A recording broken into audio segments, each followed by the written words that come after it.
William Ruto, why do you fear me? If you fear me, be a man, come and deal with me properly, kiwanjani ya siasa, not in my home. William Ruto, not today. I am coming for you because I believe Ruto must go. Asante sana. As I told William Ruto yesterday, Jim is here. If you want a political battle with him, don't involve innocent police officers. Take on him head on. Let's have a debate. Debate him on the issues that he's been educating Kenyans on.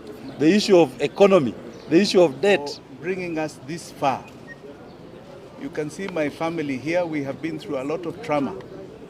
I want to thank them for standing with me during the last 2 or 3 weeks of what you call crooked Ruto's anarchy. Crooked Ruto's anarchy. And I want to address William Samoei Ruto here. The courts today have upheld the constitution of this country. And you seem to be trying to live in an era that has long passed. William Ruto, why do you fear me?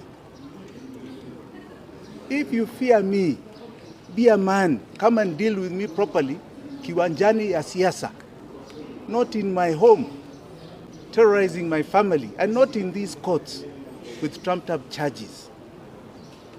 You are afraid that we are redefining the politics of this nation. We are moving away from a myopic tribe and region, your useless kutenga and lies. We have now moved to the realm of the truth and issue-oriented politics, based primarily today on the economy of Kenya. Debate me on the economy. Don't try and create criminality in your muck.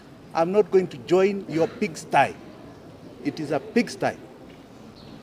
William Ruto, not today.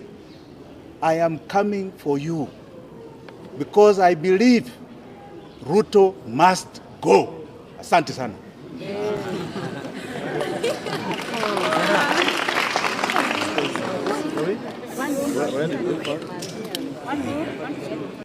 And honoring our invitation. It's been a grueling last 2 weeks, as you're aware, starting with the attack at Jimmy Wanjigi's Muthaiga 44 residence, when hooded thugs raided that home, conducted an illegal search, robbed members of that household, stole household items, stole from the people who work with Jimmy at his home, who are living with him, stole even from his own mother, who is here with us today.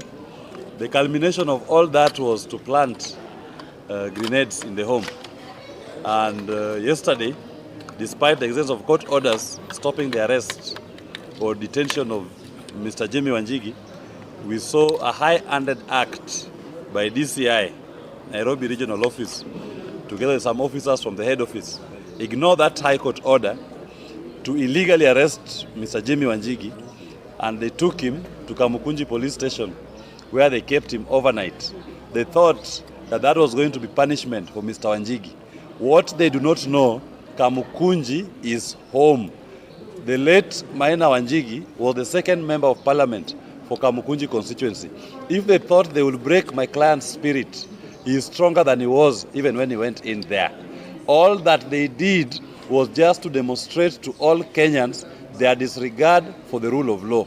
As I told the officers yesterday, when you are ignoring court orders, when you are ignoring judicial processes, where do you think you will take Mr. Wanjigi ultimately? It all ends up in court. They brought him to court today.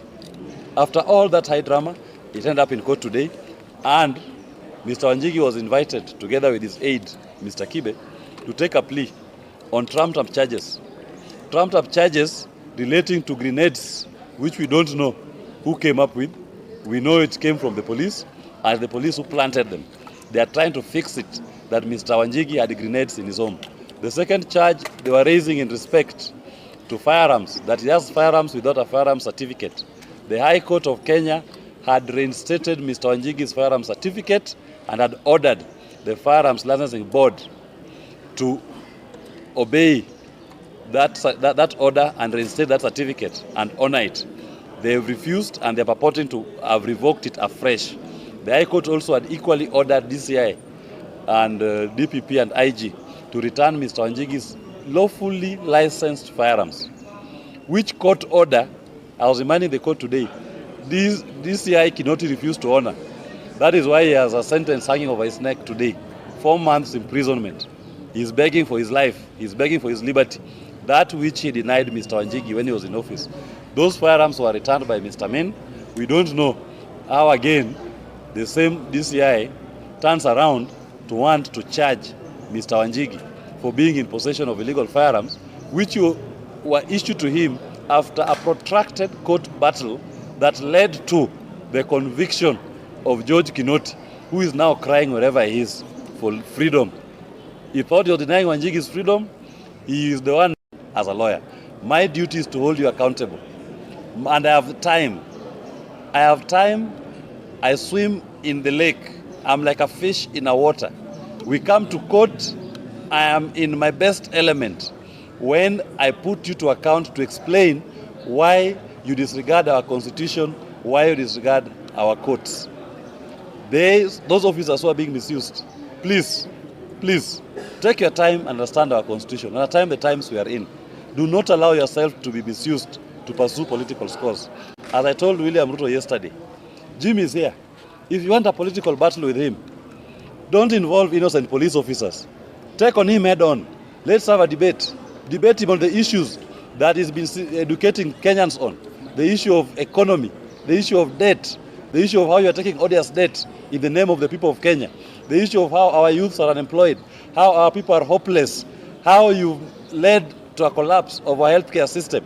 Those are the things that Jimmy Wanjigi will wish to debate with you, and Kenyans will make their decision based on who has the best ideas for this country. That decision will not be made in the courtrooms. You are wasting our time and wasting everybody's time by when you keep invading Jimmy's home and you keep dragging him to these courts on trumped-up charges. Face your equal. Deal with him as your equal. Leave the innocents. If you fear him, then say so. If you don't fear him, debate him on the issue. We are happy that the court has seen it fit and has listened to our application to defer the plea taking, and a ruling on that will be made on the 12th of September. But in the meantime, we have also initiated contempt of court proceedings against the Acting Inspector General of Police, DCI Amin, and Mr. Michael Sang, the one who effected an illegal arrest on Mr. Wanjigi yesterday at DCI Nairobi area.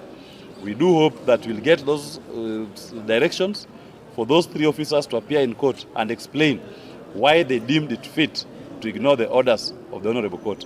We have also taken out contempt of court proceedings against the chairman, Mr. Rashid Yakub, of the Firearms Licensing Board, and all his other board members for contempt of court for refusing and neglecting to obey and to give full effect to the orders that were issued by the High Court in JR number 46 of 2018 that reinstated Mr. Jimmy Wanjigi's firearms license certificate.